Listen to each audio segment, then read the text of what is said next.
Sir, it'll take at least an hour. This isn't a neighborhood we usually stop in.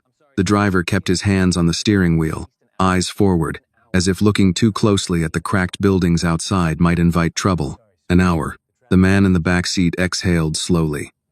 An hour for a tow truck, he said, calm but clipped. Or an hour before something else goes wrong. The driver hesitated. I'm just saying, we should stay in the car. And do what? The man asked. Pretend the world ends at tinted glass?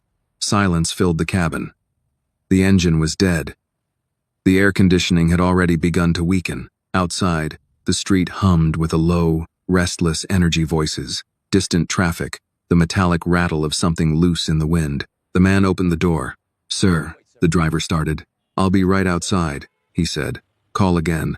Tell them who I am. That usually worked. He stepped onto the sidewalk, the door closing behind him with a soft, expensive thud that felt almost insulting in this place. The heat pressed in immediately, carrying the smell of sun-baked concrete and old cooking oil. The buildings around him were worn down but stubbornly standing, their brick faces scarred by time and neglect. This was not the America featured in investor decks or keynote presentations. This was the America people edited out. A few residents glanced his way. No one approached. No one smiled. They simply watched. The way people did when something unfamiliar wandered into their field of vision. He adjusted his jacket, then stopped himself. The gesture felt pointless. Appearances had no currency here. An hour, he reminded himself. Just an hour. He leaned against the car at first, scrolling through emails out of reflex. But the signal was weak, the screen slow to respond. Irritation crept in, sharp and unwelcome. His entire adult life had been engineered around efficiency. Delays were variables to be eliminated, not endured. A faint clicking sound cut through his thoughts. Click. Pause. Click, click. It wasn't loud, but it was steady, intentional. He looked up. A few yards away, near the side of a low apartment building, a child sat on the ground in the narrow strip of shade cast by a fire escape. She couldn't have been more than 6. Small frame, dark skin, barely noticeable at first glance, exactly the kind of presence the world learned to overlook early. Around her lay a scatter of electronic scraps, a dented metal case, wires stripped at the ends, a keyboard missing keys, screws arranged with surprising care. She held a screwdriver too big for her hand, turning it slowly, methodically. She wasn't playing. That was the first thing that struck him. Children usually moved with excess, too much energy, too much noise. This girl moved like someone conserving effort. Every motion deliberate. Her face was serious, focused, as if the world beyond the small square of concrete she occupied simply didn't exist. He took a step closer without meaning to. From behind him, the driver's voice carried, low and tense. Sir, I really think I'm fine, the man said, not turning around. The girl shifted a wire, then tapped the side of a small monitor propped against a crate. The screen flickered, went dark, then blinked back on. She frowned, not in frustration, but thought. She adjusted something inside the open casing and tried again. The screen stayed on this time. The man felt a flicker of interest, unexpected and sharp. What are you building? He asked. The girl didn't answer immediately. She finished tightening the screw, set the screwdriver down, and only then looked up at him. Her eyes were clear, observant, unafraid. Fixing it, she said. He almost smiled. Fixing what? A computer, she replied, as if the answer were obvious. He glanced at the pile of parts. Those are old. They still work, she said. Most of them. Most isn't all, he said before he could stop himself. She shrugged. You only need the parts that matter. The words landed heavier than they should have. He crouched slightly, careful not to invade her space. Does it turn on? Yes, she said. Sometimes. To waste. Sometimes? The power supply's uneven, she explained. If I don't balance the load, it shuts off. He stared at her. Balance the load. He had used that exact phrase in a meeting with his senior engineers 3 days ago. How do you know that? He asked. She tilted her head, studying him now. Because it keeps doing it. That's not really an answer. It is, she said, turning back to the machine. You just don't like it. A laugh escaped him before he could stop it. Short, surprised. He hadn't laughed like that in a while. Behind him, the driver cleared his throat. Sir, people are staring. They're allowed, the man said quietly. He watched as the girl Annie, he would later learn, though she hadn't told him yet, rerouted a cable, her fingers moving with instinctive certainty. No hesitation, no trial and error, just decision after decision, each one building on the last. You go to school? He asked. Sometimes, she said. When it's open. When it's open, he repeated. She nodded. When there's a teacher, the answer settled uncomfortably in his chest. The monitor flickered again, then stabilized. Lines of text appeared crude, monochrome, but unmistakably code. Not random symbols, not nonsense. Structured, intentional. What's that? He asked. My test, she said. It tells me if it's thinking right. Thinking right. He straightened slowly, the weight of the moment pressing in on him. In the distance, a siren wailed and faded. Somewhere, a door slammed. Life continued, indifferent. The driver's phone rang behind him. Sir, the driver called. They say another 40 minutes. The man didn't answer. He was watching a 6-year-old girl, sitting on broken concrete. Coax intelligence out of things the world had thrown away. For the first time that day, maybe for the first time in years, he wasn't thinking about time. He was thinking about value, and about how easily a system could miss something extraordinary simply because it had learned where not to look. The man stayed where he was long after the driver stopped talking. Around him, the neighborhood continued at its own unhurried pace. A woman pushed a stroller past the corner, humming softly. 2 older men argued over a card game at a folding table near the building entrance, their voices rising and falling like a familiar song. Somewhere above, a radio played an old soul track, distorted but recognizable.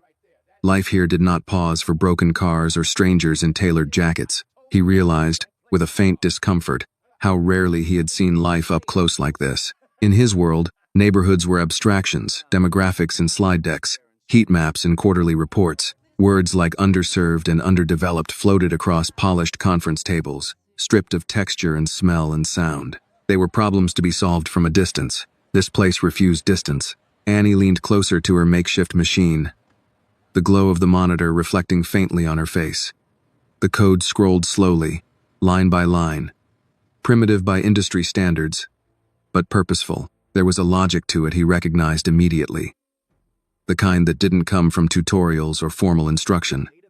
It came from curiosity sharpened by necessity. You taught yourself, he said. More a statement than a question. She nodded without looking up. I watch. I try. If it breaks, I fix it again. Hope, where do you get the parts? Behind the stores. Sometimes people leave them near the trash. She paused, then added, They throw away good things. The simplicity of the sentence unsettled him. Good things. He followed her gaze to the pile beside her discarded hardware. Obsolete by corporate timelines. Useless in boardrooms obsessed with the next upgrade cycle.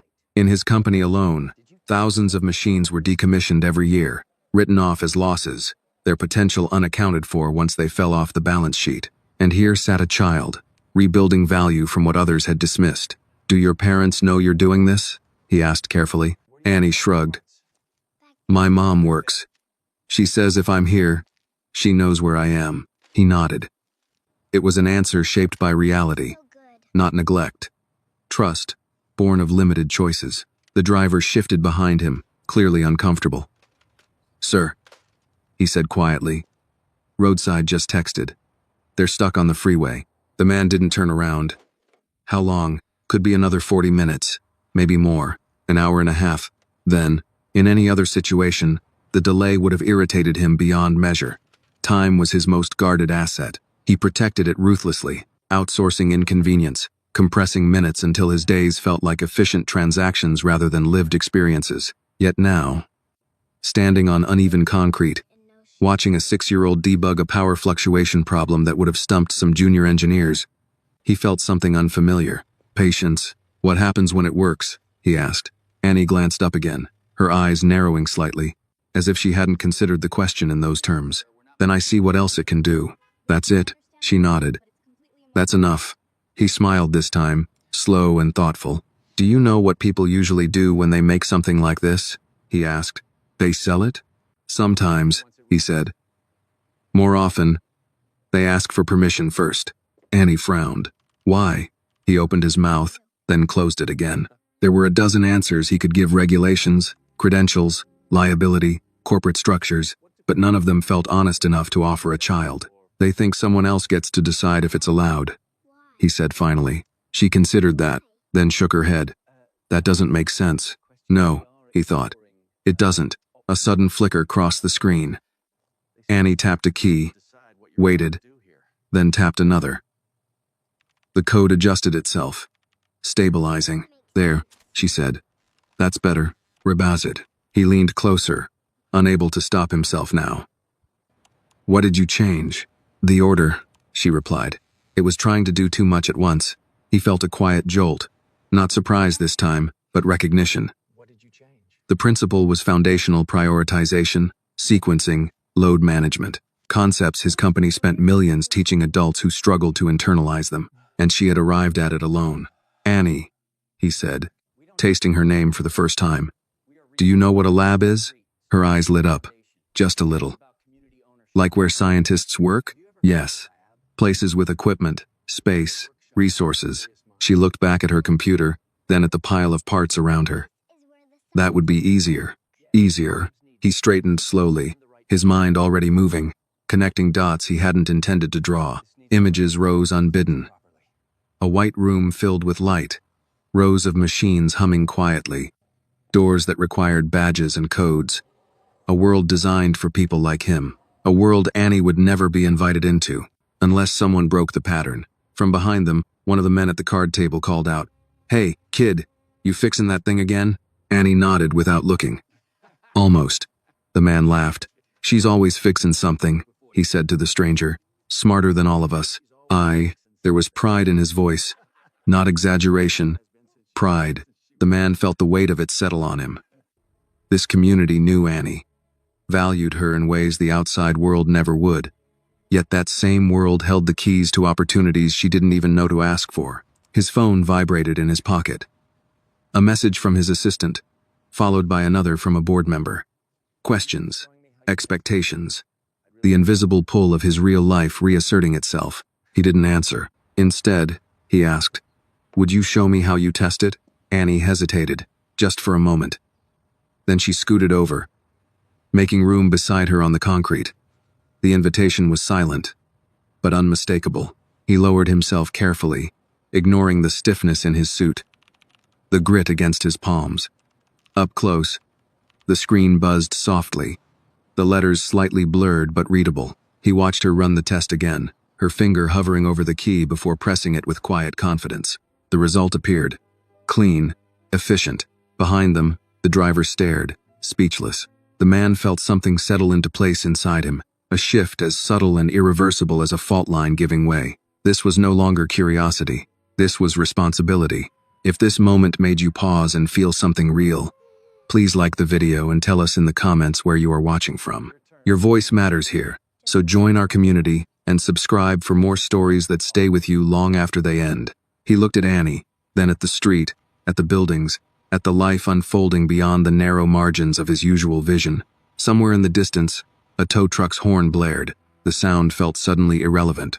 The tow truck arrived without ceremony. No flashing lights, no sense of rescue, just a dented white vehicle easing to the curb as if it had always planned to be late. The driver stepped out, glanced at the luxury sedan, then at the man sitting on the concrete beside a little girl surrounded by electronic scraps. He hesitated, clearly reassessing his assumptions. You the owner? The tow driver asked. The man stood slowly, brushing dust from his hands. Yes. We can have you back on the road in about 10 minutes. 10 minutes. The words landed differently than they would have an hour ago. He nodded, but his attention drifted back to Annie, who was still watching her screen, unfazed by the arrival of help or the subtle shift in energy around them. I'll be right back, he said to her.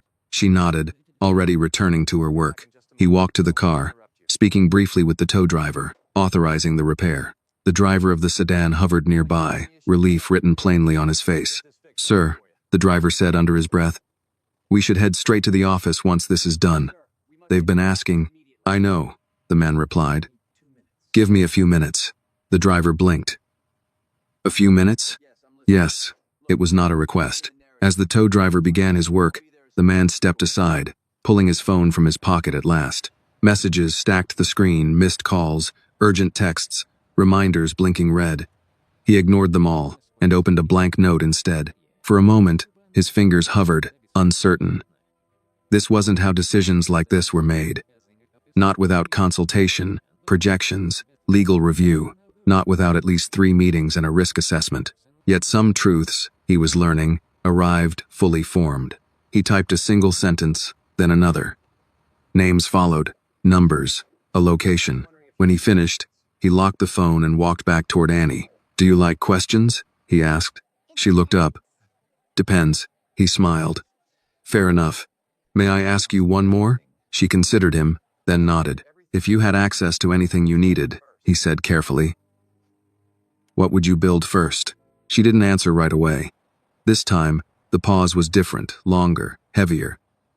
She stared at her machine as if imagining it transformed, multiplied, freed from its limitations.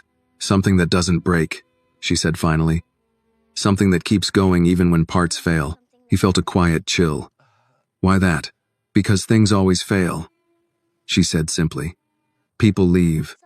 Power goes out. Stuff gets old. If it stops every time that happens, what's the point?" He exhaled slowly. There it was again, that clarity adults spent decades unlearning. "What if I told you," he said, choosing his words with care, "that there are places where people work on problems like that all day?" Her eyes flickered with interest, cautious but undeniable. "Like school?" "Not exactly," he said. "More like a place where questions are allowed." She tilted her head. "Do you have to be big?" He paused. The honest answer was yes. Or at least, that was how the system was designed. "No," he said instead. "You have to be curious. With neithers and then." She thought about that, then nodded once, as if filing the information away for later. Behind them, the tow driver closed the hood of the sedan. "You're good to go," he called. "Shouldn't have any more trouble today." "One." The man thanked him, then turned back to Annie.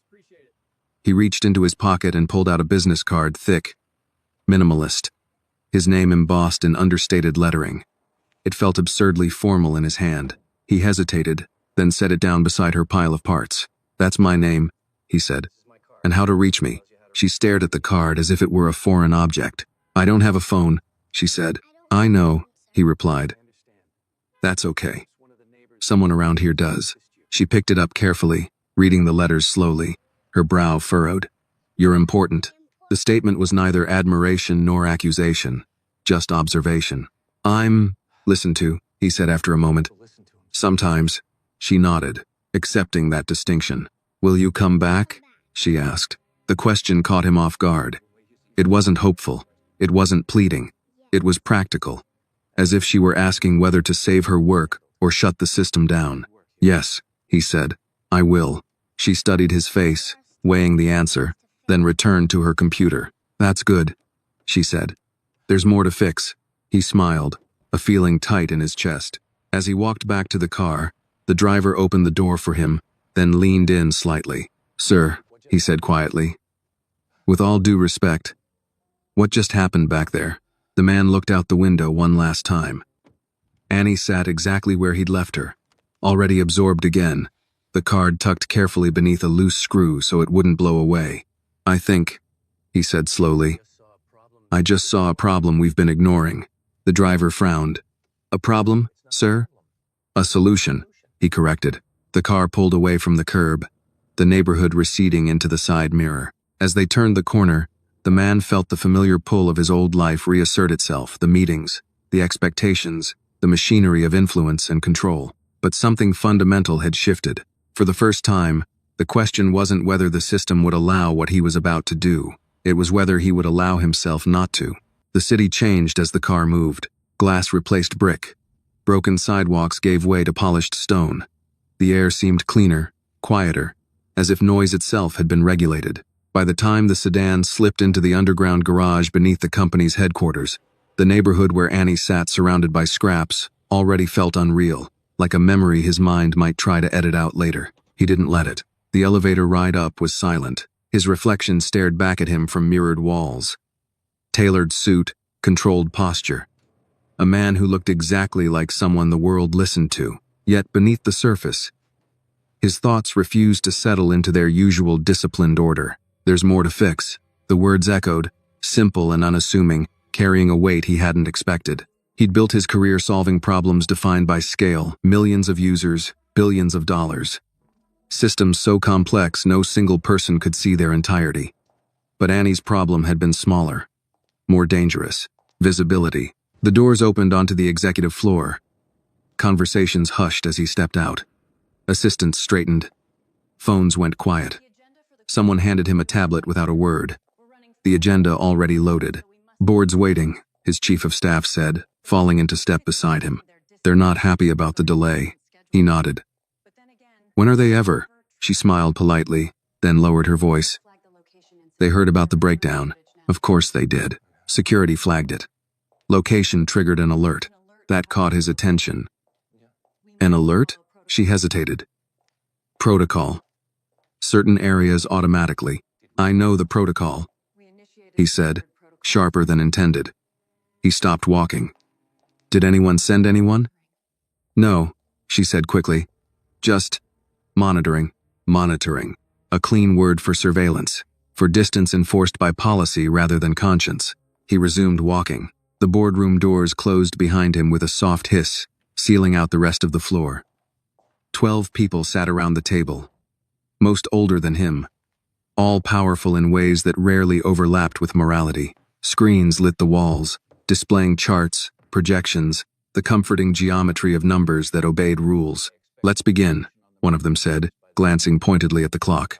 He took his seat, listening as reports flowed past him: quarterly growth, market expansion, a brief discussion about workforce optimization that avoided the word layoffs with practiced elegance. He responded when expected, nodded when required, his mind performing its role flawlessly. Yet part of him remained on that cracked sidewalk. When the meeting ended, the others filed out in clusters, already shifting to their next priorities. He lingered, staring at the darkened screens. Everything okay? Asked Martin, one of the senior board members, pausing beside him. Yes, he said automatically. Martin studied him for a moment. You seem distracted. Just thinking. Martin smiled thinly. Careful. Thinking has a way of complicating things. The words followed him out of the room. Back in his office, he closed the door and finally allowed the silence to settle. Floor-to-ceiling windows framed the city below, distant and abstract. He loosened his tie, then removed it entirely, something he rarely did before evening. He pulled out his phone and reopened the note he'd started earlier. The sentences stared back at him, tentative but insistent. He added more now: questions, possibilities, risks, names of people he trusted and others he didn't. At the top of the page, he typed a heading, then paused. After a moment, he deleted it and typed a different one. Pilot. A knock interrupted his thoughts. Yes. The door opened and his chief of staff stepped in, carrying a folder. PR flagged something, she said carefully. There's chatter online. Someone posted a photo. A photo of what? She handed him the tablet. The image was grainy, taken from across the street. His car, the tow truck, and, unmistakably, him crouched beside a small girl on the sidewalk. The caption read, Tech CEO breaks down in the wrong neighborhood. His jaw tightened. It's not viral, she said quickly. Yet, but it could be. He handed the tablet back. Let it be. She blinked. Sir? Let it be, he repeated. No statement, no spin. That's unusual. So is the truth, he said. We'll talk later. She hesitated, then nodded and left. Alone again, he leaned back in his chair and closed his eyes. For a brief moment, he allowed himself to imagine what the system would do next. The questions it would ask, the resistance it would generate. He knew the playbook as well as anyone. Too young, too risky. Liability. Optics. He opened his eyes. None of it mattered if he did nothing. He stood, crossed the office, and pressed a button on the wall panel. Get me legal, he said. And research. Separately, a pause. Any particular reason? Yes, he said. I want to ask them a question they're not going to like. As the calls were set up, he returned to the window. Somewhere across the city, Annie was probably still sitting in the shade, adjusting wires, coaxing order out of chaos. No one was filming her now. No alerts were being triggered, and that, he realized, was the problem. He wasn't sure yet how he would change it, only that he would, because once you saw something the system had taught itself to ignore, looking away was no longer an option. The legal call came first. He let it ring twice before answering, watching the city below as if the answer might be written somewhere between the moving cars and the distant river. "Go ahead," he said. The voice on the other end was careful, already defensive. "We reviewed your request.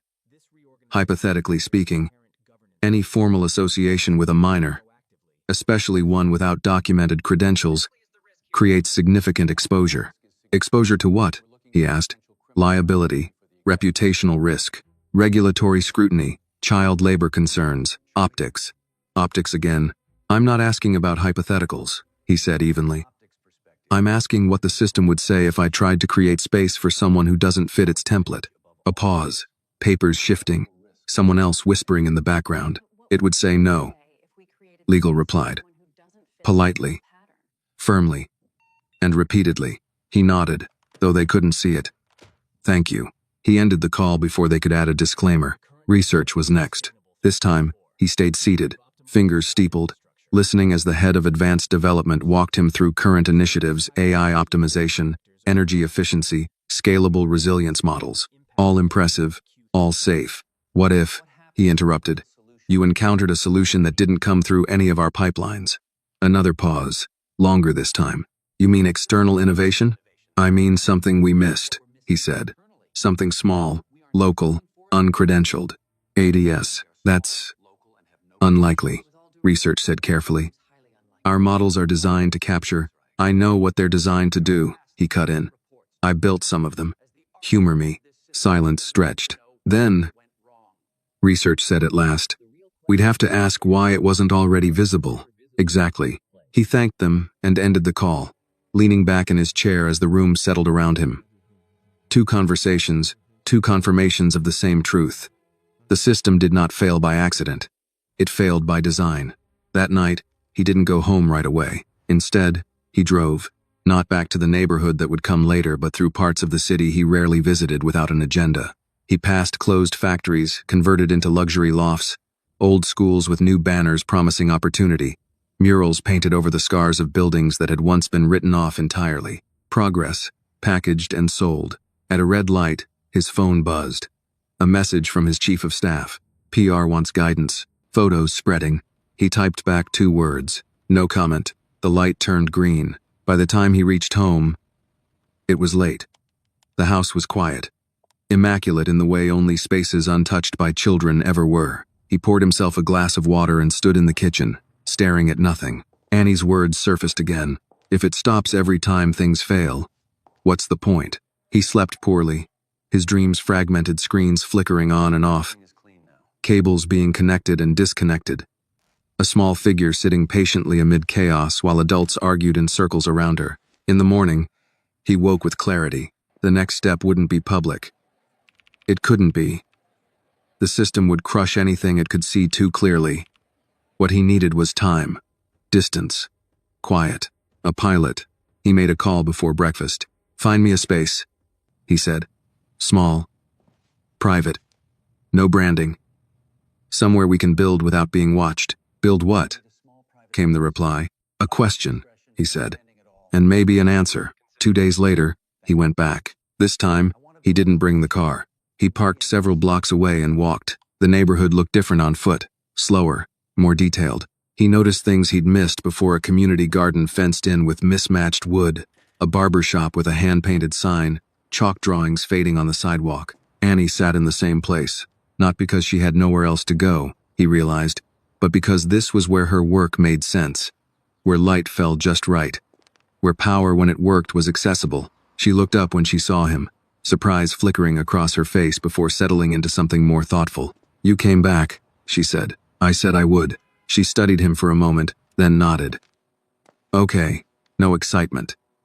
No disbelief. Just acceptance. He crouched again, this time without hesitation. "I brought something," he said, reaching into his bag. He pulled out a small device, nothing flashy, nothing new. An older model tablet, wiped clean, its casing scuffed enough not to intimidate. Her eyes widened despite herself. For me? She asked. For your work, he corrected. She took it carefully, as if it might disappear if she moved too fast. Her fingers traced the edges, already imagining its possibilities. This helps, she said softly. I know, he replied. They sat together in silence for a while, Annie exploring the device, him observing, not directing, not teaching, just watching. After a few minutes, she looked up. Why are you doing this? The question was direct, unprotected. He considered the easy answers. Charity, curiosity, inspiration. None of them were true enough. Because I think the world made a mistake, he said. And I have some responsibility for that. She frowned. Did you break it? He smiled faintly. Not by myself. She seemed to accept that. As he stood to leave, she spoke again.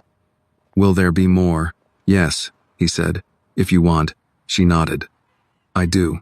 Walking away, he felt the weight of what he'd begun settle fully onto his shoulders. This was no longer an idea. No longer a moment. It was a path. And once chosen, paths had a way of demanding everything. The space was smaller than he expected. No glass walls, no logos, no polished steel or glowing panels. Just an old brick warehouse tucked between a closed printing shop and a loading dock that hadn't been used in years. The windows were tall but dusty, the concrete floor scarred with old paint marks, the air faintly smelling of oil and time. Perfect. He stood near the entrance while a facilities manager explained what could be fixed and what should be left alone. Electricity was stable enough. Internet would take a few days.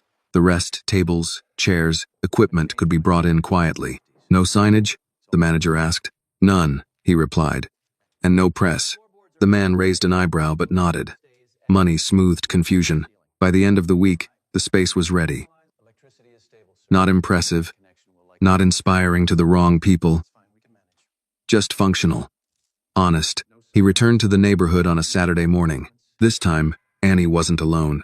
A woman stood nearby, arms crossed, eyes sharp with the kind of caution learned through years of disappointment.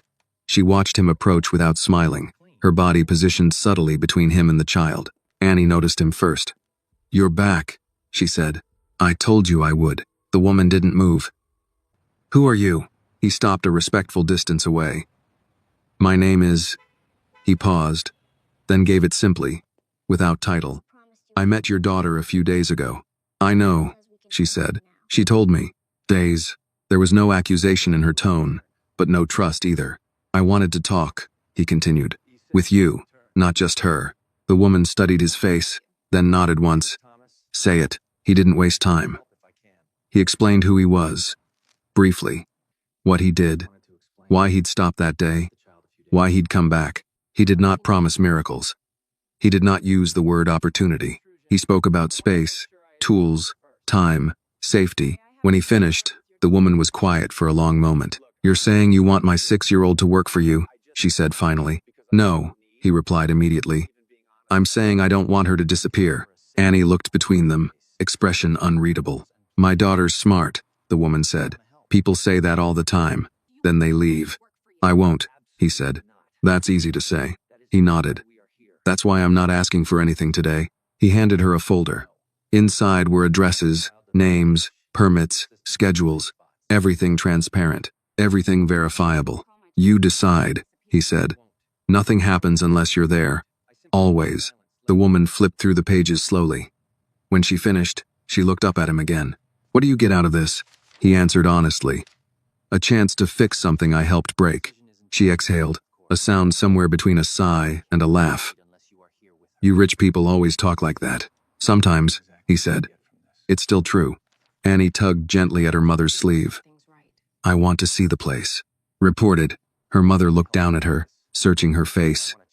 Whatever she saw there made her shoulders relax, just slightly. Okay, she said. We'll see. The warehouse was quiet when they arrived. Sunlight spilled in through the high windows, illuminating dust motes drifting slowly through the air. Annie stepped inside and stopped, her breath catching. It's empty, she said. For now, he replied. She walked the length of the room, her footsteps echoing. She touched the wall, the floor, the window frame, as if mapping it in her mind. This is big, she said. Yes, Her mother stood near the entrance, arms folded, eyes scanning every corner. "And you're saying this is just for learning?" "Yes. No contracts, no cameras. None." Annie turned back to him. "Can I bring my computer?" He smiled. "I was hoping you would." They set up a simple table near the window. Annie unpacked her salvaged parts with care, laying them out exactly as she always did. The tablet he'd given her came out next. Then the small monitor. Nothing flashy, nothing intimidating. He watched as she worked, the space already bending subtly around her presence. This wasn't a child being placed into an adult world. This was a world finally making room. Her mother sat nearby, silent, observant. After a while, she spoke. "She does this for hours." "I know," he said. "You're not going to rush her?" "No." "Or show her off?" "No." She nodded once, slowly. "Then we'll try."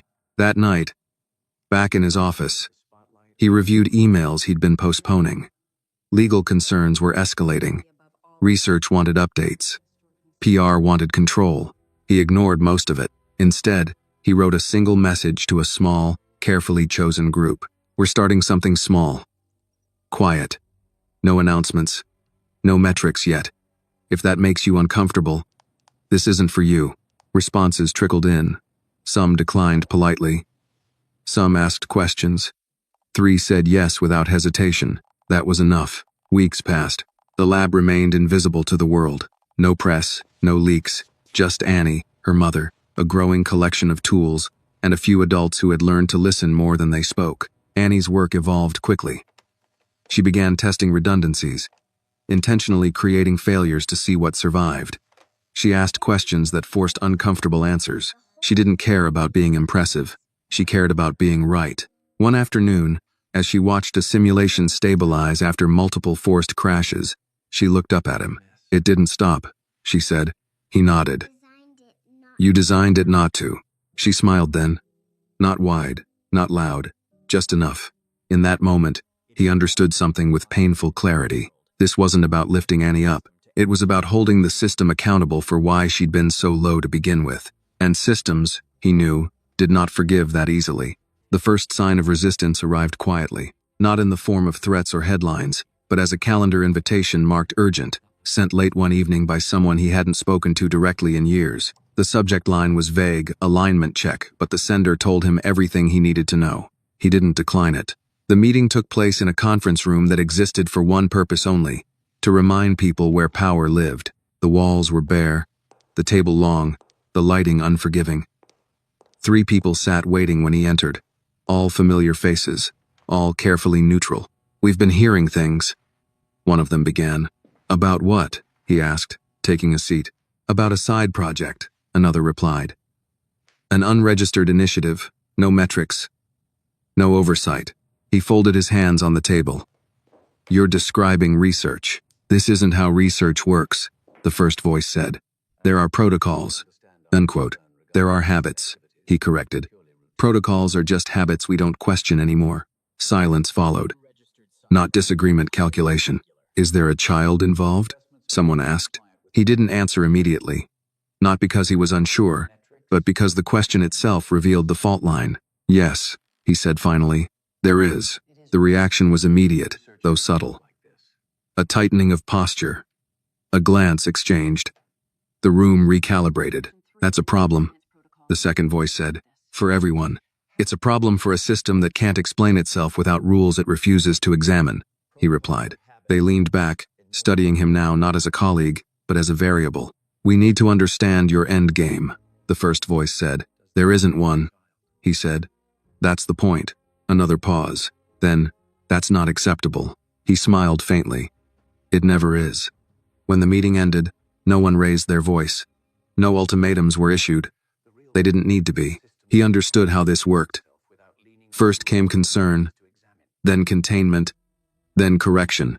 The system always tried to heal itself. At the warehouse, Annie sensed the shift before anyone told her. She'd grown quieter, more focused. Her questions sharpened. She began testing boundaries she hadn't touched before. Pushing simulations past expected failure points. Deliberately breaking things to see what survived. When something collapsed, She didn't get upset. She observed. Why does it stop here? She asked one afternoon, pointing to a point on the graph. Because that's where we told it to stop, one of the researchers replied. She frowned. Why? The man watched from across the room, saying nothing. Well, the researcher hesitated. Because going past that creates complications. Annie thought about that. For who? No one answered. Later, as the others packed up, she sat beside the man at the long work table, swinging her legs gently. People are nervous, she said. Yes. Is it because of me? He looked at her. It's because of what you show. She considered that. I don't show anything, I just work. He nodded. That's what scares them. Her mother noticed it too. The subtle changes. New faces appearing at the edges of the space. Questions phrased as concern. Smiles that didn't quite reach the eyes. One evening, as Annie packed up, her mother spoke quietly. Are we in trouble? He answered just as quietly. Not yet. That's not comforting. I know, he said. But it's honest. She watched him for a long moment. You're still here. Yes, that matters. The pressure increased. Requests for documentation, inquiries about funding streams. A polite suggestion that perhaps the pilot should be paused until a framework could be agreed upon. Each message wrapped in professionalism. Each one tightening the circle a little more. He refused to pause. Instead, he narrowed the group further. Fewer observers, fewer explanations. The work continued. Quieter than ever. Annie thrived in the silence. One afternoon, she called him over, excitement flickering briefly across her otherwise composed face. Look, she said. On the screen was a model simple in appearance, elegant in design. She had built redundancy into every layer. Pathways that rerouted automatically when stress was applied. He watched as she triggered multiple failures at once. The system adjusted, slowed, but did not stop. You did this without optimizing for speed, he said. She shrugged. Speed breaks things. The words landed like a verdict. That night, the call came. Not an invitation. Not a suggestion. A directive. He listened without interrupting, his face unreadable. When the voice on the other end finished, he said only, no. There was a sharp intake of breath. You're making a mistake. No, he replied. I'm making a choice. The line went dead. He stood alone in his office long after the city lights dimmed. The weight of the moment pressing in. He knew what would follow. Reviews. Committees. Pressure disguised as process. And through it all, Annie working quietly, unaware of the machinery beginning to turn around her. He drove to the warehouse late that night, letting himself in without turning on the overhead lights. He sat at the work table, running his hand over the scarred surface, thinking, for the first time, doubt crept in, not about Annie, never that but about himself. About whether conviction was enough. About whether standing still could ever be protection. He thought of her question, asked days ago, almost casually. Will there be more? Yes, he had said. Now he understood the cost of that promise. The system was watching, and it had begun to push back. The review committee convened without him. He found out the way people always did through an email forwarded one time too many, its original intent stripped bare by accident. No agenda attached. No invitation extended. Just a quiet notice that something was being discussed somewhere else. Containment, he thought. The second phase. He didn't confront anyone. Not yet. Years of navigating institutional behavior had taught him patience. Systems revealed their weaknesses when they believed they were unobserved. At the warehouse, Annie noticed the changes in a different way. Why are there new rules? She asked one afternoon, staring at a printed sheet taped to the wall near the entrance. They were small rules. Reasonable ones. Sign-in procedures. Equipment logs. Safety acknowledgments written in language far beyond a 6-year-old's comprehension. Because people are paying attention now, he said. She frowned. I didn't ask them to. I know. She looked back at her work, her fingers slowing slightly. He recognized the shift immediately. Annie was adapting not to the problem in front of her, but to the environment around it, allocating cognitive space to something that had nothing to do with creation. That bothered him more than the rules themselves. Her mother felt it too. They came by yesterday, she said quietly while Annie worked across the room. 2 men. Said they were from compliance. Hevaziu. What did they want? To make sure everything was appropriate. She hesitated. They asked a lot of questions about Annie. He felt a familiar tightening in his chest. Did they speak to her? No, she said. I didn't let them. Good. She studied him. This is getting bigger than you said. Yes, he admitted. And that's on me. She crossed her arms. I need to know you're not going to disappear when this gets uncomfortable. He met her gaze. If I disappear, it won't be by choice. That night, he received the formal notice.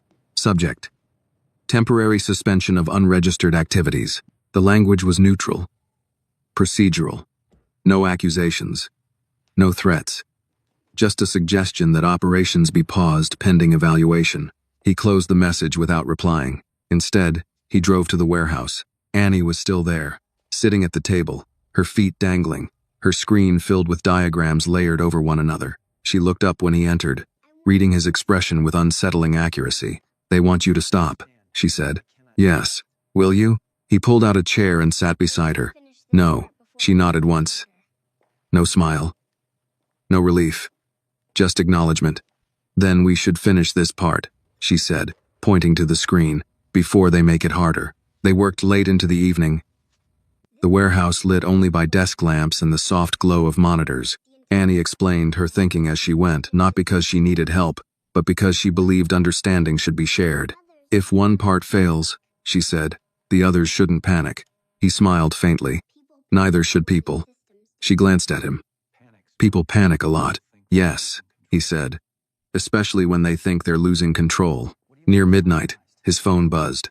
A call from a number he recognized immediately. He stepped outside to answer it. This is becoming a liability, the voice said without preamble. You're forcing a confrontation. I didn't choose it, he replied. You did. You're protecting a narrative, the voice continued. Not a child. He closed his eyes briefly. Those are the same thing. A sigh. You're outnumbered. Then you should be asking why. The call ended without resolution. When he returned inside, Annie was waiting. They sound mad, she said. They're afraid, he corrected. Of what? He considered the question. Of what happens if they're wrong? She thought about that, then returned to her screen. That's not very logical. No, he agreed. But it's very human. The next morning, the locks changed. Not physically, digitally. Access permissions revoked. Network credentials invalidated. A soft shutdown executed from afar. He stood in the warehouse doorway, staring at the unresponsive terminal. The silence suddenly louder than any alarm. Annie watched him carefully. Did they break it? No, he said. They think they did. He pulled out his phone and made one call. Plan B, he said when the line connected. Today, within hours, the space came alive again, not through official channels, but through people who understood how systems worked well enough to bypass them. Power restored. Local servers activated. The internet remained dark. But Annie didn't seem to mind. Less noise, she said. By afternoon, the committee's decision was no longer quiet. Emails flew. Meetings were scheduled. His name began appearing in sentences framed by concern. He ignored it all. Instead, he sat with Annie as she ran her latest model offline, isolated, resilient. When she initiated the final stress test, the system slowed, adjusted, and held. It stayed, she said softly. Yes, he replied. Because you designed it to. She leaned back, satisfied. They can't turn this off, she said. Not really. He looked at her, struck again by the difference between power and permanence. No, he said. They can't. But as the sun dipped low and the warehouse filled with long shadows, he knew the truth she hadn't yet learned. Systems didn't like what they couldn't control, and they always came back with more force. The subpoena arrived on a Tuesday morning, not delivered by hand, not announced with drama, just an email from legal, marked high priority. Its subject line carefully neutral. Request for records. Attached was a document dense with language designed to sound reasonable while doing something else entirely. Demanding access. He read it once, then again. Slower. They weren't asking about Annie directly. Not yet. They were asking about funding structures, facility usage, data handling protocols, the scaffolding around the work, not the work itself. Classic. If they couldn't shut it down outright, they would drown it in process. He forwarded the document to the small group he trusted, then closed his laptop. There would be no frantic responses, no defensive scrambling. Panic was what the system expected. Panic created mistakes. At the warehouse, Annie was already working when he arrived. She had moved her station closer to the window, angling the table to catch the best light. The offline setup had changed her workflow in subtle ways.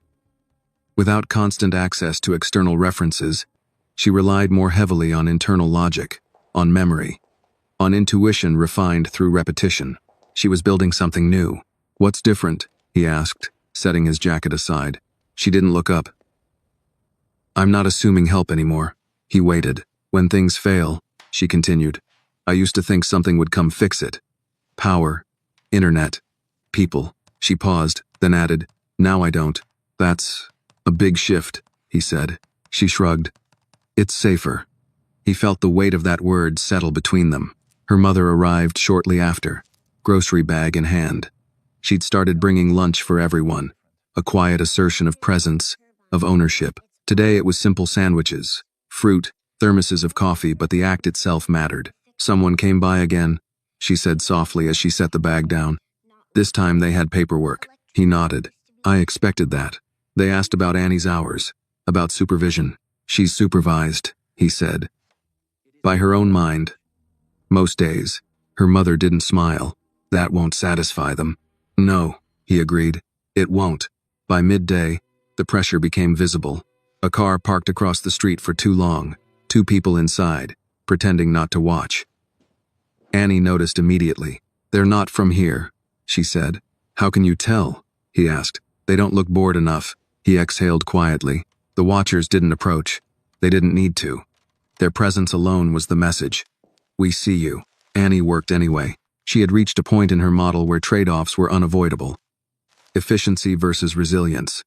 Speed versus adaptability. Each decision required a sacrifice somewhere else. She chose resilience every time. "Why not both?" he asked at one point. She shook her head. "That's how things break. People want everything to be fast and strong and cheap. It doesn't work. Some people make a lot of money pretending it does." She glanced at him. "Do you?" He smiled faintly. "I used to." That afternoon, the email came. Subject: immediate compliance required. This one dispensed with subtlety. A deadline. A warning. Failure to cooperate would result in escalation. He read it once, then deleted it. Instead, he walked over to Annie and sat across from her. "Do you trust me?" he asked. She looked up, surprised by the question. She studied his face, the lines around his eyes, the tension he hadn't quite managed to hide. "Yes," she said after a moment. "But you look like you're about to do something difficult." He nodded. "I am." "What kind of difficult?" "The kind where people stop being polite." She considered that. "Will it stop me from working?" "Eventually they'll try." She thought about that, then closed her laptop gently. "Then we should save everything." My God. They spent the next hour backing up her work locally, redundantly, on devices that would never touch the company's network. He watched her organize files with care far beyond her years, labeling versions, documenting changes.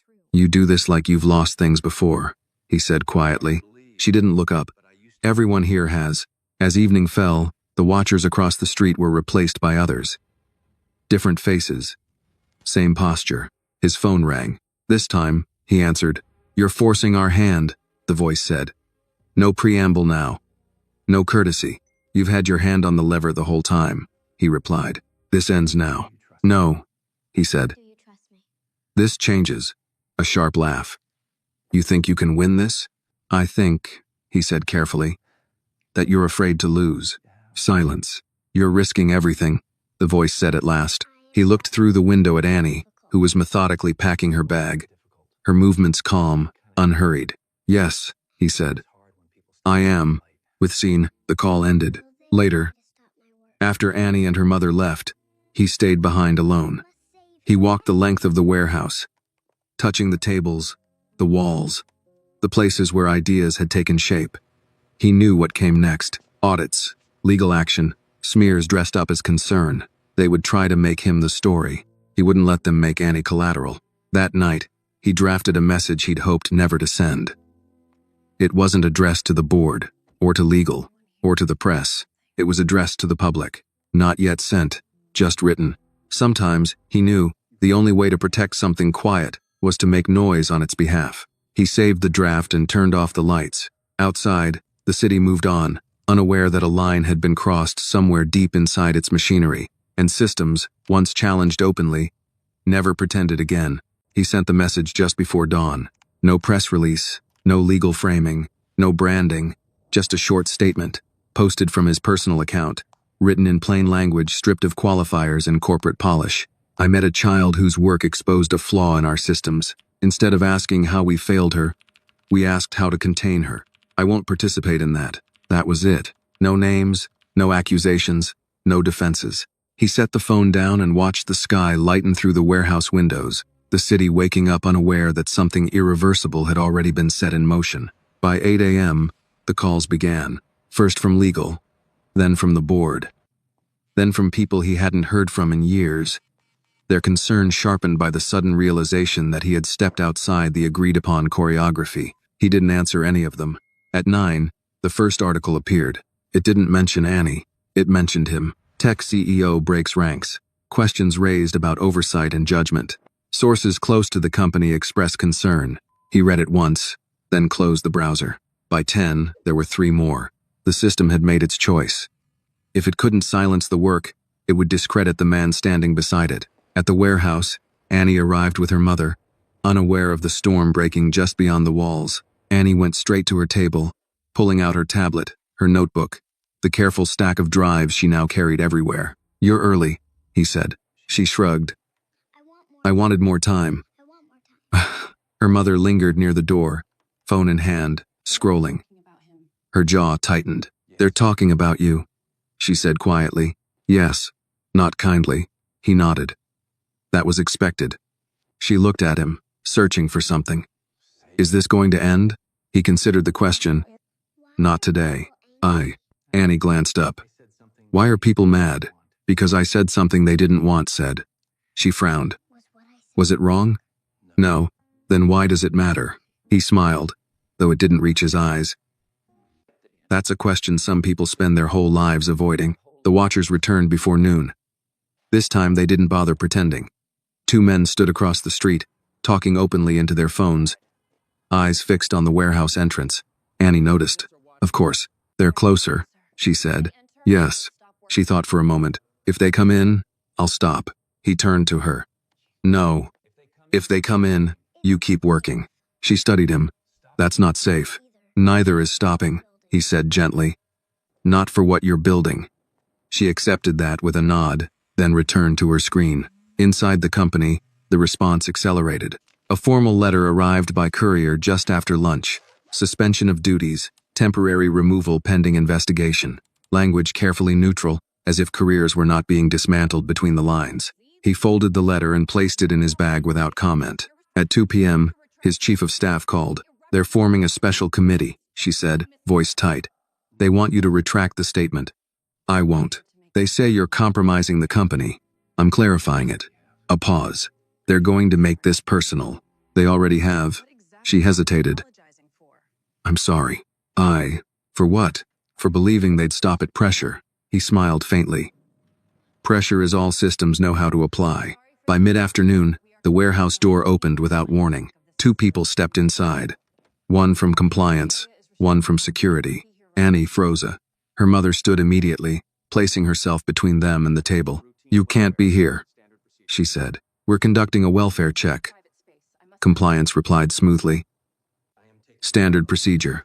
"No," he said, stepping forward. "This is a private space." They looked at him now, recognition sharpening their expressions. "We have authority," security said. "Not here," he replied. "And not over her." Annie watched the exchange, her face unreadable. When she spoke, her voice was steady. "I'm okay," she said. "You don't need to check." Compliance blinked, clearly unprepared for that. "We just want to make sure." "She's safe," her mother said. "I'm right here." Silence stretched. This wasn't the confrontation the system preferred.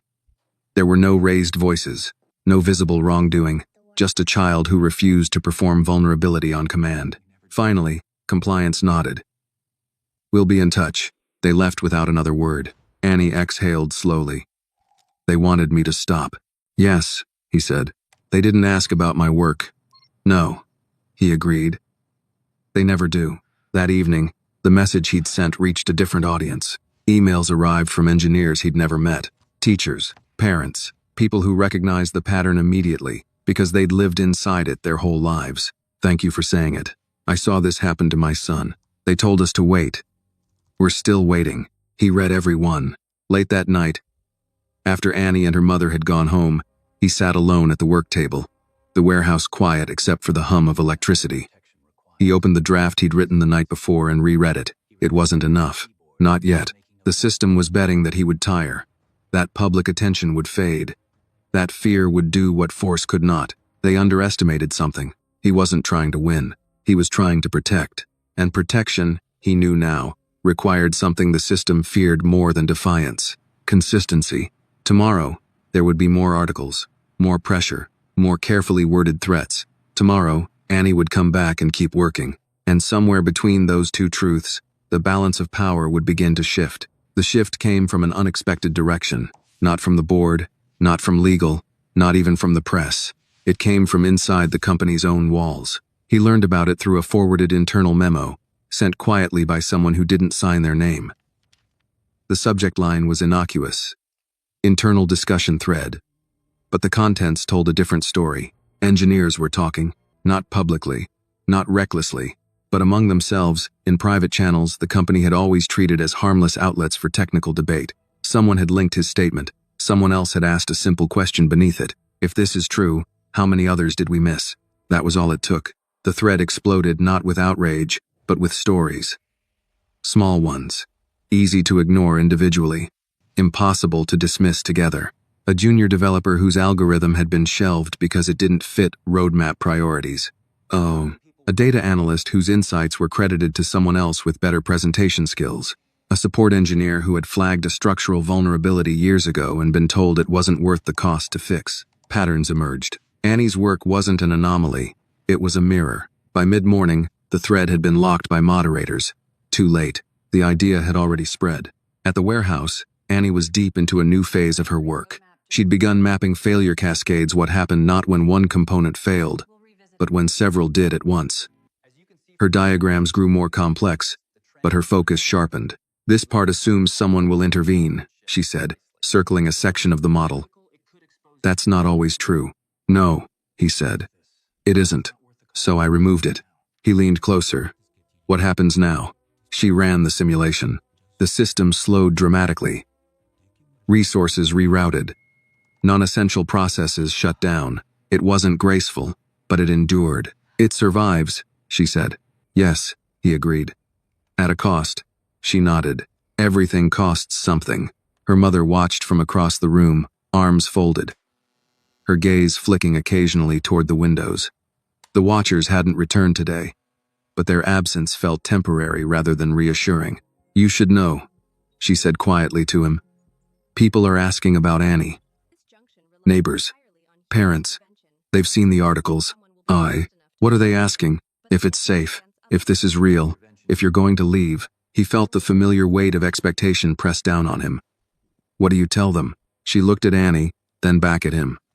I tell them what I see. And what do you see? She didn't answer immediately. Someone standing in the open, she said finally. That's rare. It was meant as reassurance, but it landed like a warning. That afternoon, the board made its move. The announcement came through official channels, its language smooth and practiced. A leadership transition. Temporary, of course. For the good of the company. To restore focus and stability. His name was still there, technically. Just moved. Shifted to the margins. Containment. Phase 3. He read the announcement on his phone while sitting at the long table beside Annie. She noticed the change in his posture immediately. Did they decide something? She asked. Yes. About you? Yes. She closed her notebook. Are you still allowed to be here? He met her eyes. Yes. For now. He smiled faintly. For as long as it matters. She considered that, then reopened her notebook and continued working. The trust implicit in the gesture tightened something in his chest. Later, his chief of staff arrived unannounced. She looked tired. Older somehow. They're offering you a way back, she said without preamble. A way back to what? To silence. To influence without visibility. They want you to say, this was a misunderstanding. And Annie? She wouldn't be mentioned. He shook his head. That's the point. She studied him. You know they'll take everything if you don't. Yes, he said. And they'll do it slowly, so no one notices. Is this worth it? He glanced across the room at Annie, who was erasing and redrawing a section of her diagram, patient and precise. She is, he said. That evening, the warehouse filled with a different kind of presence. People came quietly, one by one. Not reporters, not officials, engineers, teachers. A retired systems architect who'd spent 40 years watching good ideas die in committee.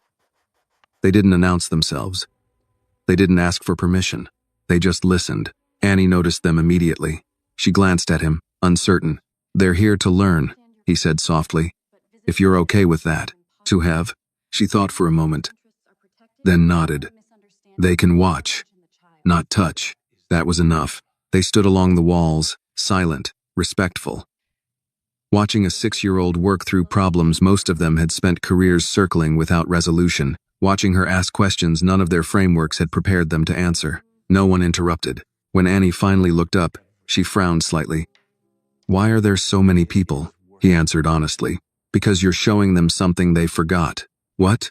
How to see, he said. The room stayed quiet long after she returned to her work. That night, as the last of them left, one man lingered.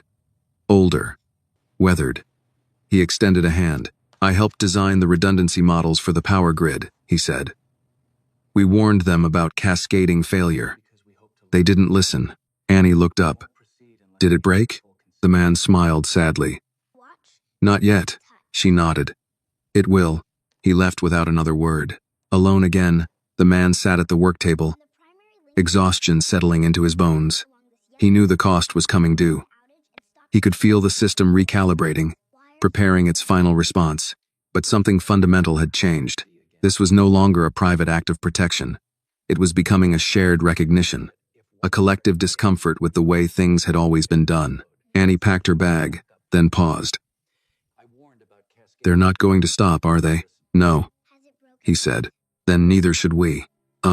He smiled, tired but resolute. Agreed. Outside, the city hummed, unaware that beneath its routines, something was beginning to shift, not loudly, not all at once, but with the quiet persistence of a system redesigned to endure. The first threat was subtle. It arrived disguised as concern, wrapped in the careful language of protection rather than punishment. A letter delivered to Annie's mother, stamped with official seals and phrased in neutral tones. It referenced welfare, oversight, best interests. Annie watched her mother read it at the kitchen table, her small hands folded in her lap, eyes tracking every shift in expression. They want to talk to me, her mother said finally. About what? Annie asked. About you, she replied. The man stood nearby, silent, already recognizing the tactic. When systems failed to control an idea directly, they went after the relationships that sustained it. I'll go with you, he said. Her mother shook her head. They asked me, not you. That mattered. It meant the system was narrowing its focus. At the warehouse later that day, Annie worked more quietly than usual. Her questions still came, but they were shorter now. Sharper, less exploratory, more defensive. You changed this, he said, pointing to a section of her model. Yes, she replied. It assumed someone would protect it. And now? Now it protects itself. He nodded, though the parallel unsettled him. The meeting took place in a government building with low ceilings and harsh lighting. A woman sat across from Annie's mother, her smile practiced, her questions framed as reassurance. We just want to make sure Annie isn't being exploited, she said. Exploited how? Annie's mother asked. Children don't always understand when they're being used, the woman replied. Annie's mother leaned forward slightly. My daughter understands when people don't listen. The woman blinked.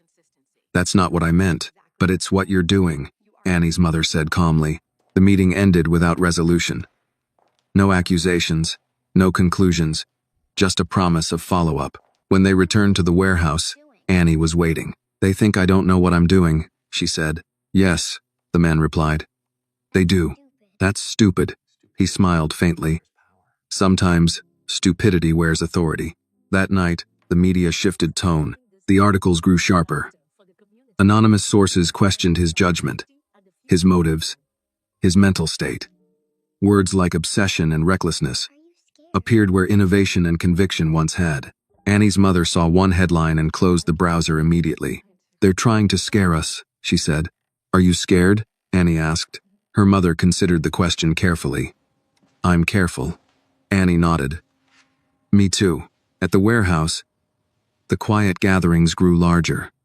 People came not just to observe, but to help. Someone brought better chairs. Another brought tools. No one asked for permission. It was becoming something else, and systems hated that. The injunction arrived 2 days later. A formal notice restricting access to the warehouse pending investigation. A legal freeze disguised as due process. He read it once, then folded it neatly. "They want us gone," Annie said. "Yes." "When?" "Soon." She looked around the space, taking in the tables, the wires, the diagrams taped to the walls. "Then we should finish." "Finish what?" She pointed to the center of her model. "The part that doesn't depend on this place." They worked through the night. No phones, no interruptions. Just the quiet hum of power and the scratch of pencils against paper.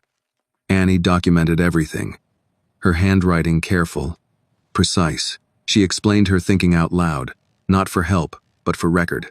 "If this fails," she said, "it fails here first." "That's good." "Why?" he asked. "Because then it doesn't fail where people can't see it." He understood. By morning, the model was complete. Not perfect, but resilient, transferable, alive. Annie leaned back, exhausted but satisfied. "It's done." "Yes," he said. "It is." Later that day, officials arrived at the warehouse. This time, they didn't hesitate at the door. "We're here to secure the premises," one of them said. Annie stood up. "We're leaving anyway." They froze, unprepared for compliance. Her mother took Annie's hand. The man gathered the drives, the notebooks, the work that mattered. As they walked out, Annie looked back once. "They didn't break it," she said. "No," he replied. "They never could."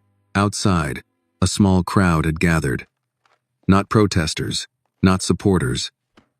Just people watching something unfamiliar unfold. As they passed, a woman called out, "Is it over?" Annie stopped and turned. "No," she said simply. "It's just not here anymore." They left the warehouse behind, its doors closing softly, already becoming a symbol rather than a place. That night, in a borrowed space, Annie unpacked her bag and set her work out again. Same careful order, same focus. "You okay?" he asked. She nodded. "Places change. Work doesn't." He sat nearby, the weight of exhaustion finally settling in. The system had taken the building, the access, the illusion of control, but it had failed to take the thing it feared most: continuity. Annie looked up from her work. "They're going to keep trying." "Yes," he said. She thought about that, then returned to her model. "Then, they'll keep failing." He watched her. A quiet certainty forming. The system could apply pressure. It could remove support. It could rewrite narratives, but it could not unsee what it had already revealed, and neither could he. The borrowed space was a church basement, not the kind with stained glass and polished pews, but one that smelled faintly of coffee and old paper. Its walls painted an indecisive beige. Folding tables lined one side of the room. A box fan hummed in the corner, pushing warm air in slow, determined circles. It was imperfect. Annie loved it immediately. "There are fewer echoes," she said, setting her notebook down. "Dwelly well first." Her mother watched her carefully. Relief and tension braided together in her expression.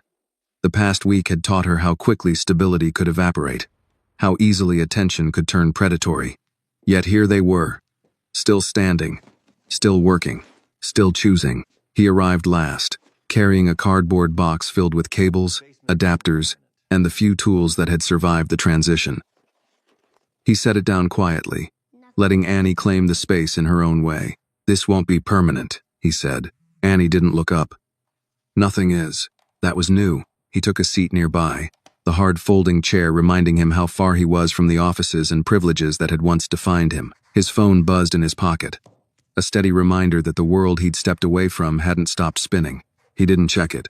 Instead, he watched Annie reconstruct her work from memory, her hands moving with calm assurance. She redrew diagrams without hesitation, adjusting small details as she went, improving things she'd already decided were good enough. "You're changing it," he noted. "Yes," she said. "Now I know what breaks when people interfere." Her mother looked at him sharply. He met her gaze and nodded once. Annie was learning more than systems theory. She was learning the shape of power. That afternoon, the call he'd been expecting finally came. Not from the board, not from legal, from an old friend. "You're making this harder than it needs to be," the voice said, weary rather than angry. "I don't see an easier version," he replied. "There is one." The voice insisted. "You step aside. Let this cool down. They'll fund something later. Maybe not for her, but..." "No," he said quietly. A pause. "You're burning bridges." "Yes. You won't get them back." "I know." The line went dead. By evening, the basement filled with familiar faces. The quiet supporters returned engineers, teachers, the retired architect. They brought food this time. Simple things. Soup in thermoses. Bread wrapped in foil. Community, forming without permission. Annie looked up from her work, puzzled. "Why are they here?" Her mother answered. "Because they don't want you to be alone." Annie considered that. "I'm not." "No," her mother agreed. "But they are." The man felt the truth of it settle in his chest. This had never been about him leading anything. It was about creating a place where others could stand without being pushed back into silence. As the evening wore on, someone turned on a radio softly in the corner.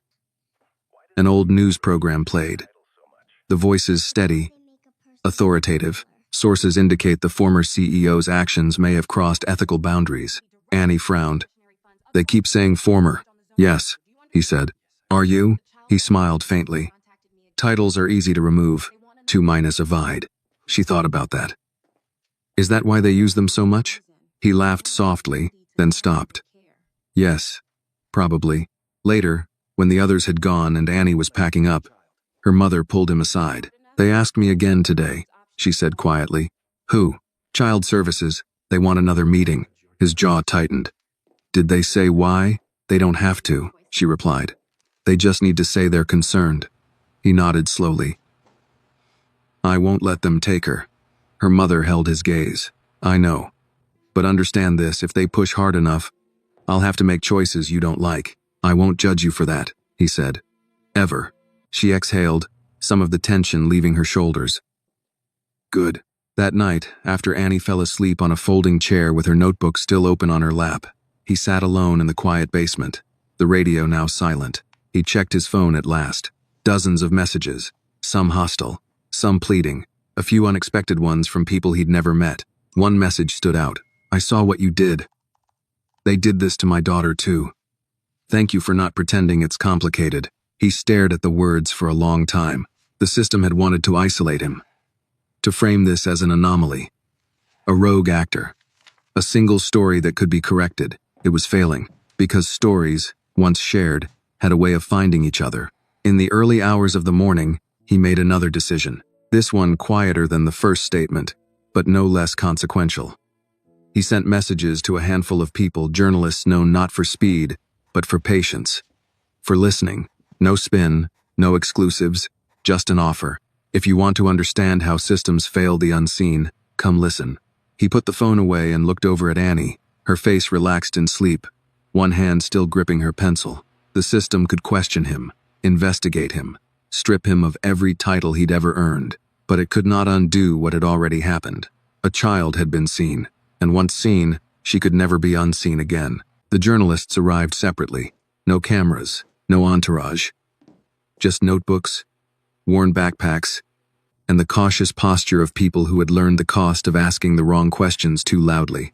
They took seats at the folding tables without being directed, glancing around the church basement as if trying to understand what kind of story lived in a place like this. Annie ignored them. She sat cross-legged on the floor beside a table, her notebook open, pencil moving steadily. The model had grown again, layers added, assumptions stripped away. She was working through a problem she hadn't explained yet, one that seemed to require long pauses followed by sudden bursts of clarity. "She doesn't have to talk," he said quietly to the journalists. "None of this depends on quotes." One of them nodded. "We're here to listen." That was the right answer. They listened as he spoke not with grand statements, but with specifics. How the project began, how it evolved, how resistance followed a familiar pattern once it became inconvenient. He spoke carefully, not to protect himself, but to avoid turning Annie into a symbol she hadn't asked to be. "This isn't about a prodigy," he said. "It's about what happens when someone doesn't fit the system's definition of acceptable." "And Annie?" one of them asked. He glanced at her. "Annie is just honest about what she sees." As if summoned by her name, Annie looked up. Her eyes moved from face to face, assessing, measuring. "They're writing about us," she said. "Yes," he replied. "Will they get it wrong?" He didn't lie. "Some of them will." She thought about that, then nodded. "Okay, that was all." One journalist leaned forward slightly. "Can I ask you something?" she asked Annie. Annie looked at her, then at him. "It's your choice," he said. Annie shrugged. "What? Why keep going?" the journalist asked. With all of this happening, Annie stared at her notebook for a moment, then answered without looking up. "Because stopping doesn't fix anything." The journalist didn't press. She wrote the sentence down exactly as it was said. By evening, the basement felt crowded not with bodies, but with a tension. The kind that hummed just beneath the surface, waiting to escape into the world. Annie packed up her work methodically, unaffected by the shift. Her mother watched her closely. "You tired?" "No," Annie said.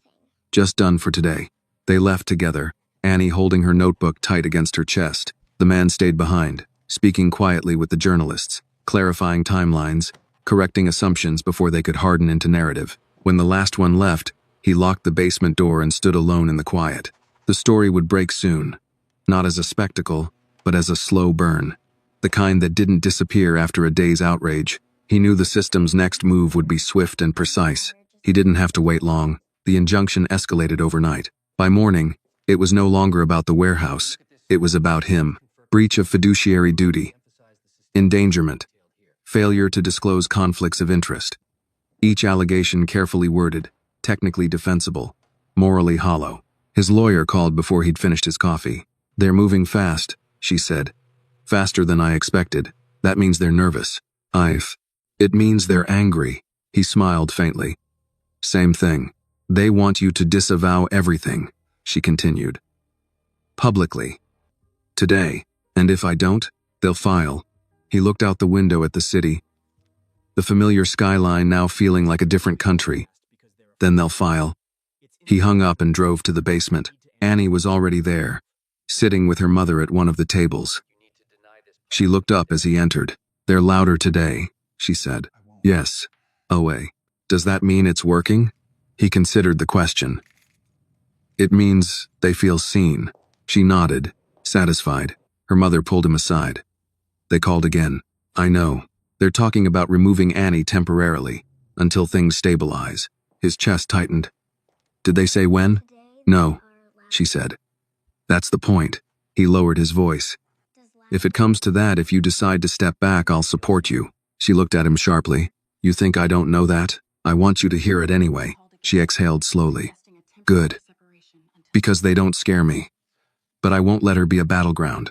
I wouldn't ask you to." Annie watched them from across the room, her expression thoughtful. When they returned, she spoke.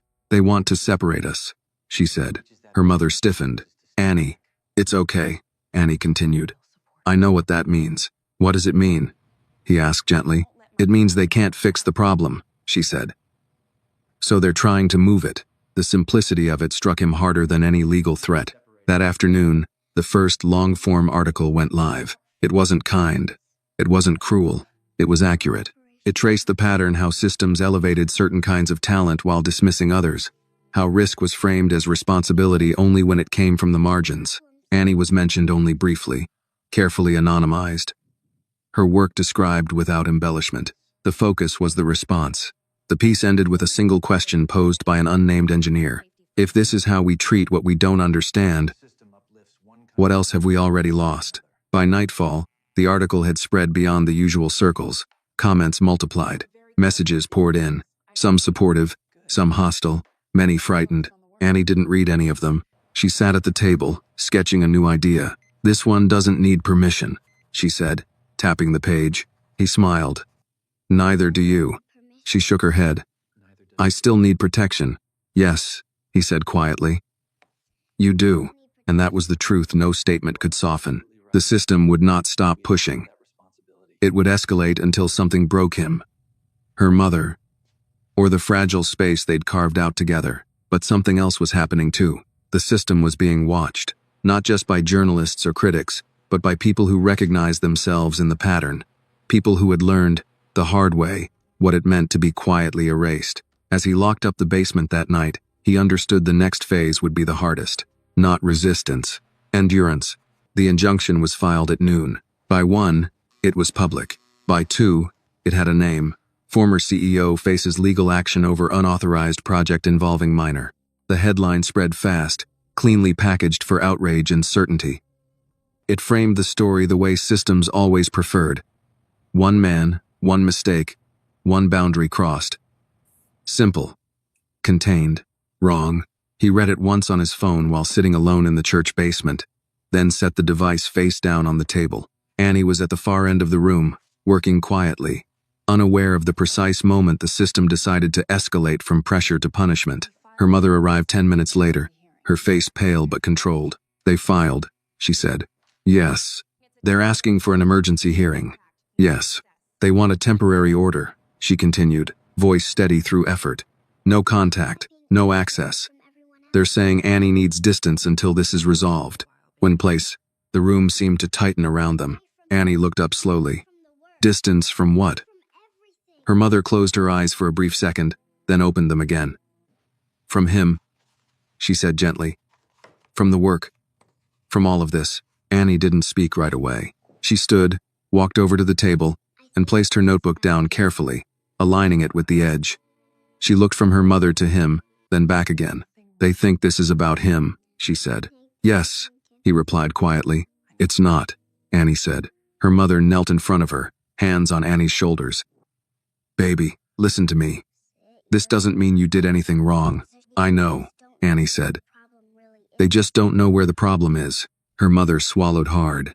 He stood slowly, forcing himself to remain calm. This was the moment he'd prepared for, the one every instinct had warned him would come. He had told himself he was ready. He wasn't. I won't fight this in a way that hurts you, he said to Annie's mother. If the court orders separation, I'll comply. Annie turned to him sharply. Why? Because, he said, choosing each word carefully. Sometimes protecting something means stepping back. She stared at him, her jaw tightening. That's what they want. Yes, he agreed. But they don't get everything they want. Her mother stood. What do you mean? He reached into his bag and pulled out a folder, thick, worn, its edges soft from use. This, he said, placing it on the table, is everything Annie has built.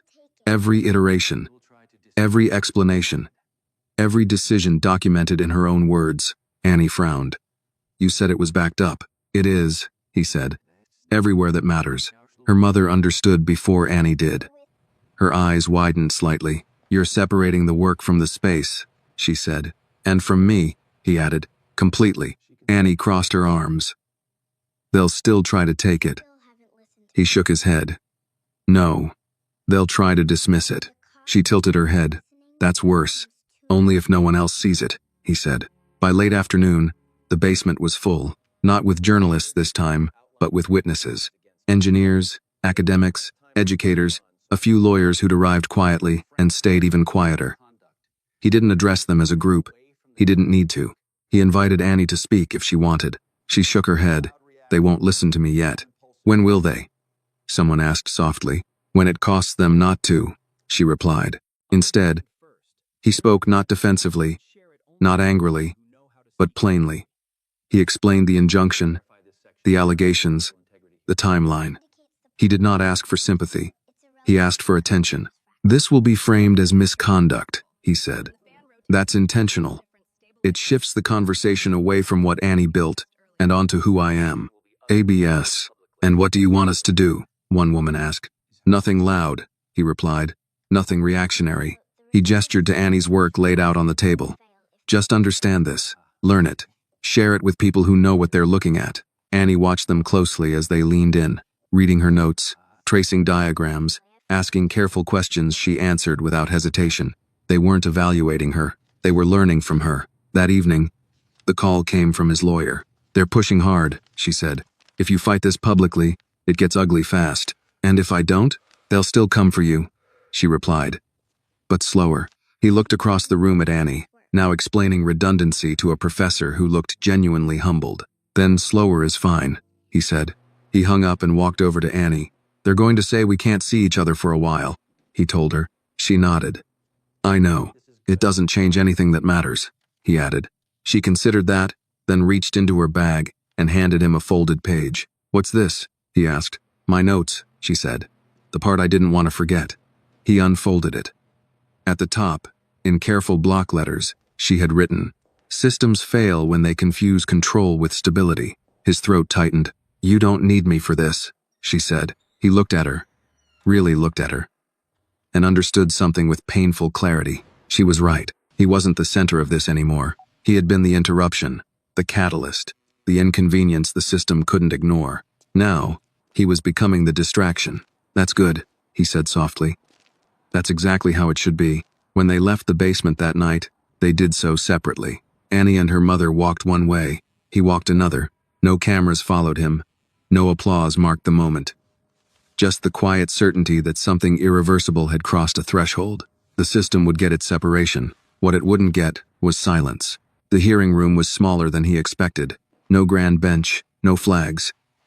Just pale walls, fluorescent lights, and a long table scarred by years of quiet arguments that never made the news. The kind of room where decisions happened without drama and without witnesses. He sat alone on one side. Across the room, the system had representation. 2 attorneys. 1 social services liaison. A stack of documents arranged with careful precision, as if order itself were an argument. Annie was not there. That was the first thing he noticed, and the hardest thing to accept. The judge entered without ceremony. Everyone stood, everyone sat. "We're here to address a request for a temporary separation," the judge said, voice neutral, practiced. "Pending further review. Temporary." The word hovered in the air, elastic enough to stretch indefinitely. The system spoke first. They spoke about risk, about perception, about boundaries blurred and responsibilities misunderstood. They never raised their voices. They didn't need to. Their confidence came from repetition, from knowing these words had worked before. When it was his turn, he stood slowly. He did not defend himself. He did not explain Annie. Instead, he said one sentence. "This case is not about a man who crossed a line. It's about a system that panics when it can't draw one." Silence followed. Not agreement, not outrage, just silence. The judge studied him for a long moment, then looked down at the papers again. "The temporary order will stand," the judge said at last. "No contact. No collaboration. Until further notice." He nodded once. He had expected this. What he had not expected was the relief that followed. Not relief for himself, but for Annie. The fight was no longer happening in the same room as her. Outside the courthouse, no reporters waited. The story had already been framed. There was nothing new to photograph. He walked to his car alone. Across the city, Annie sat at a kitchen table, her notebook open, her pencil tapping lightly against the page. Her mother watched her closely, searching for signs of fear, of confusion, of the quiet unraveling she'd been warned to expect.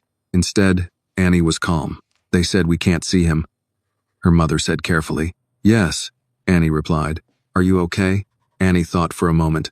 "I miss him," she said, "but I'm not lost." Her mother felt tears threaten and turned away. Later that day, a package arrived. No return address. Inside was a single notebook. Annie recognized it immediately. Her notes, copied by hand, every diagram redrawn, every margin comment preserved. At the back, one new page had been added, written in a familiar, restrained script. "You don't need permission to continue. You never did." Annie ran her fingers over the words, then closed the notebook gently. That evening, she began again. Not in the basement, not in the warehouse.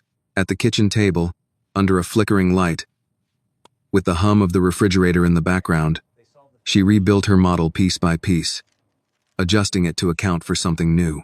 Absence. Across town, he sat in a quiet apartment he barely recognized as home anymore. The injunction had stripped away his calendar, his meetings, his endless motion. For the first time in decades, there was nothing scheduled. He stared at the wall, then picked up his phone. Messages had slowed. The outrage cycle had found a new target. The system had learned that spectacle without resolution exhausted itself quickly. That was fine. He wasn't done. He spent his days writing not statements, not defenses, but explanations. Clear, patient, unhurried. He sent them to people who asked thoughtful questions. He ignored everyone else. He did not mention Annie by name. He didn't need to. Her work had begun circulating, quietly passed from hand to hand, from mind to mind. Not as a headline, but as an idea that refused to stay put. At a university lab across the country, a professor paused mid-lecture, staring at a diagram sent anonymously. "This," she said slowly, "isn't how we teach this." A student leaned forward. "Should we?" The professor smiled. "Yes, we should." Days turned into weeks. The injunction remained. So did the work. Annie adapted quickly to the new reality. She built redundancy not just into her models, but into her process. She shared pieces with people her mother trusted. She learned how to explain without simplifying, how to protect ideas without hiding them. One afternoon, she looked up from her notebook. "They can't stop it," she said. Her mother looked over. "Stop what?" "People understanding," Annie replied. Back in his apartment, he received a message from his lawyer. "They're losing interest." Quietly, he smiled for the first time in days. That night, he dreamed of the warehouse not as it was, but as it could have been. Full of light, full of voices. Then the dream shifted, and the walls fell away, replaced by kitchens, classrooms, basements. Everywhere Annie's work had found a place. He woke before dawn with a certainty that felt almost like peace. Separation had not ended the story. It had clarified it. The system had taken proximity. What it hadn't taken and could never take was momentum. The first invitation arrived without ceremony. An email, forwarded quietly through 3 intermediaries, written by someone careful enough not to use names. "We'd like to discuss a model that's been circulating. Off the record. No cameras." He stared at the message for a long time before replying. "Yes." Listening only, the meeting took place in a borrowed conference room at a public university, the kind funded decades ago and maintained just enough to keep going. The walls were lined with outdated posters celebrating innovation. Their optimism faded but intact. 5 people waited when he arrived. Not executives, not officials. Engineers, researchers. One policy analyst with tired eyes and a notebook already half full. No one shook his hand. That, he realized, was progress. "We've been seeing versions of this," one of them said, sliding a printed diagram across the table. "It's not identical, but the logic is unmistakable." He recognized Annie's structure immediately. The way failure was treated not as an exception, but as a condition. The refusal to assume rescue. "Where did you get this?" he asked. "It showed up," the analyst replied. "No attribution, no explanation, just appeared." He nodded. "Then it's working." They spent hours talking not about him, not about the injunction, but about implications. Infrastructure, education, systems designed for collapse rather than prevention. "This challenges too many incentives," someone said. "Yes," he agreed. "That's why it survived." When the meeting ended, one of them lingered. "You know," she said quietly, "they can keep you sidelined, but they can't unteach what people are already learning." Across town, Annie sat on the floor of her living room. Papers spread around her like a constellation. She'd taped some to the wall now, connecting them with pieces of yarn scavenged from a craft kit. Her mother watched from the doorway. "You don't have to rush," she said gently. "I'm not," Annie replied. "I'm catching up." "To what?" "To where this goes without me," Annie said, tightening a knot. "I need to know it still works." Her phone buzzed a message from a teacher she'd met only once, introduced by a friend of her mother's. "Can I show your idea to my class? I won't use your name." Annie typed back slowly. "Yes, but tell them it's okay to change it." The response came almost immediately. "Thank you." At night, Annie dreamed differently now. No warehouses, no courtrooms, just systems folding and unfolding, some breaking, some adapting. All of them teaching her something in the process. In his apartment, he received another message, this one from his lawyer. They're considering lifting the order, quietly. No apology, no admission. He smiled to himself. That was fine. The injunction had done its job for them. It had slowed him down. isolated him, tried to starve the idea of oxygen. Instead, it had forced decentralization, exactly what Annie would have designed. The next article didn't mention him at all. It focused on a school district in another state where a teacher had restructured a computer science curriculum around failure-first design, citing an anonymous framework that encouraged students to plan for breakdown instead of success. Student engagement had doubled, dropout rates fell, administrators were confused. Annie read the article twice, then set the phone down. "They didn't ask," she said. Her mother smiled. "They learned." Annie went back to her notebook. Days later, the call finally came. Not from the system, from someone adjacent to it. "We want to make this official," the voice said carefully. "Not with you. With the work." He leaned back in his chair. "Official how?" "Protected," the voice replied. "Open. Unownable." He closed his eyes briefly. "That's not how things usually work," he said. "No," the voice agreed. But usual isn't holding.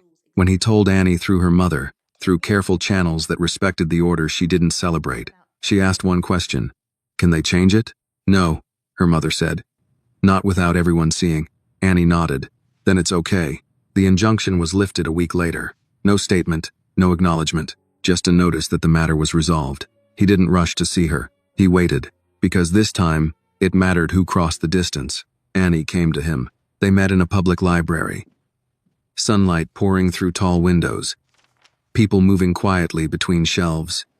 No secrecy. No guards. She walked up to the table where he sat and placed her notebook down between them. "It kept going," she said. He smiled. Something deep and unguarded. "I knew it would." She studied him for a moment. "You look different." "So do you." She nodded. "I am." It widened. They sat in comfortable silence, the kind earned through shared struggle rather than proximity. After a while, Annie spoke again. "They tried to stop it," she said. "Yes." "They couldn't." "No." She leaned back, satisfied. "Good." Outside, the world continued its endless noise, news cycles, arguments, declarations of progress and failure layered on top of one another. Inside the library, a 6-year-old girl closed her notebook, confident in the knowledge that what she had built no longer belonged to any one place, person, or permission. It belonged to everyone who needed it, and to the future that would demand it. The invitation came in the form of a keycard. Plain, unbranded, no logo, no slogan, no promise printed on the plastic. Just her name, Annie typed neatly in black, and beneath it, a single word, advisor. She turned it over in her hands, examining it the way she examined everything carefully, without rushing to meaning. "What does it open?" she asked. "Doors," he said. "Mostly the ones people usually close." They stood outside the building together, neither of them in a hurry to go in. It wasn't a tower. There were no glass walls or dramatic entrances, just a converted research facility near a public university, surrounded by trees that had been there long before anyone thought about innovation hubs or disruption. Inside, the space was quiet, not empty, quiet. Work tables spaced far enough apart to allow thinking. Whiteboards already marked with half-erased equations and questions left deliberately unanswered. Shelves of equipment, old and new, organized by function rather than prestige. Annie stepped forward first. She didn't run. She didn't hesitate. She walked in like someone returning to a place she had already imagined. "This is different," she said. "How?" "No one's watching," she replied. "They're waiting." He smiled.